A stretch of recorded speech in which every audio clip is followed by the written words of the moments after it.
Welcome to KBLI VFR Reporting Points and Local Landmarks, flying into Bellingham, Washington. I'm a local pilot and I'm based in Bellingham, and I've heard from other pilots who would like to visit Bellingham or transit the KBLI Class Delta airspace. People ask, where are the VFR reporting points? What are the unpublished local landmarks? And how do I communicate my position to enter this airspace safely? This video is as accurate as I could make it, but information changes. Please review a current FAA VFR Sectional Chart and refer to the FAR AIM for additional information. My goal is to provide information that helps pilots to accurately report their position to KBLI ATC and operate safely while inside the Delta. Let's begin by reviewing a VFR sectional chart showing the KBLI Delta and the surrounding airspace. There are 5 VFR reporting points in the area, signified by a magenta-colored flag and name located around KBLI. As noted in the bottom of the chart, a magnetic disturbance of as much as 13 degrees exists, placing the magnetic compass more like this orientation. VFR reporting points are located in all 4 compass quadrants for pilots approaching KBLI from any direction. Switching to a satellite image with an aeronautical chart overlay helps see the VFR reporting points and their position surrounding KBLI a bit more clearly.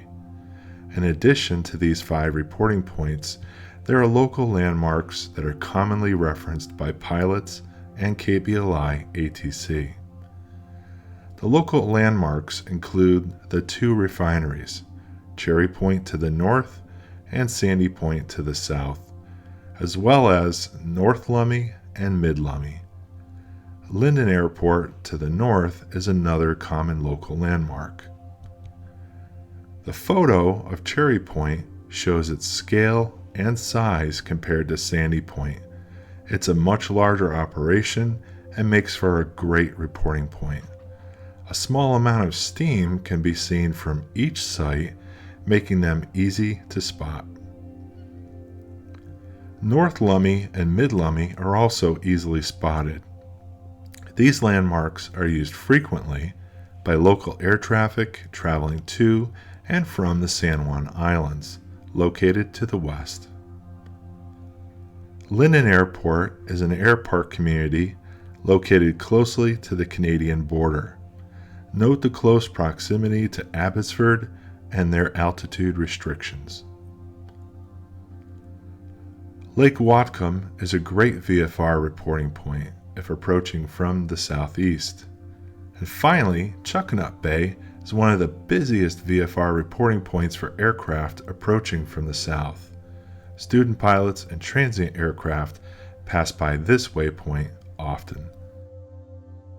There's a practice area located to the northeast of KBLI, and when KBLI is operating in a southerly flow, that is to say, when aircraft are departing runway 16 to the south, crossing the runway centerline, or approaching from Eliza Island should be avoided. Zooming in to focus on KBLI Delta airspace, there are some additional local landmarks that are commonly referenced by pilots and KBLI ATC. In the first example, after initially reporting Cherry Point or Sandy Point, ATC instructed you to enter right base for runway 16, report the river. Local pilots often use Slater Road, which brings them from Sandy Point right to the base to final turn to runway 16. Along Slater Road, you will pass over a casino before reaching the river. Once you report your position and hear cleared to land runway 16, you will pass over the I-5 highway and right over an open field that lines you up perfectly with a short final for runway 16. In the second example, after initially reporting North Lummi or Mid-Lummi, ATC instructs you to enter left base for runway 34, report 2 miles. Local pilots often use the river delta, shown here, and note the triangular shape, and a white-colored concrete plant located on the shoreline to line up the left base leg for runway 34. There's a tall, white smokestack located at the concrete plant that can be seen from 20 miles away or more. When approaching a left downwind to runway 16 from Lake Whatcom or Chuckanut Bay, local pilots often use the maul to orient their entry into the downwind. And finally, I fly a low and slow Cessna 172, and I've found lining up with Curtis Road to the west or Aldrich Road to the east of the KBLI runway to be helpful when in the airport traffic pattern. Faster twins or high-performance aircraft usually make wider patterns, but this works pretty well for me. I've created some track logs from previous approaches into the KBLI Delta that I'd like to share with you now. I'm not planning to explain each track log, but you're welcome to pause the video at any time and take a closer look at each example. It's likely one of these will closely match your approach and be helpful for your pre-flight planning. Remember, approaches from the south should not cross the runway centerline. A safer route is Mid-Lummi. In addition to approaches into runway 16, which is the runway most often in use, I've included some approaches to runway 34. Even in a northerly flow using runway 34, local pilots will use Mid-Lummi. These last two slides are my favorite. I use these most often when returning from Friday Harbor or Lopez Island. Here's what I see when approaching Mid-Lummi Island.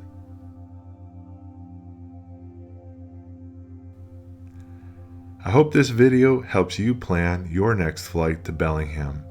Flying into the Bellingham Delta is easy, and our ATC team does everything they can to help pilots approach the airport and land safely.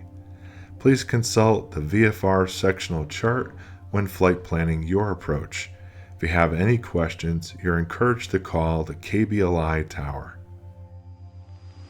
Bellingham Tower, System 12768, Mid-Lummi, inbound full stop with Foxtrot. System 12768, Bellingham Tower, enter left base for runway 34, report 2 mile left base. Left base for 34, report 2 miles, 768. Thanks for watching. If you found this helpful, please subscribe, hit the like button, and leave a comment. As always, take good care, and I'll see you out there.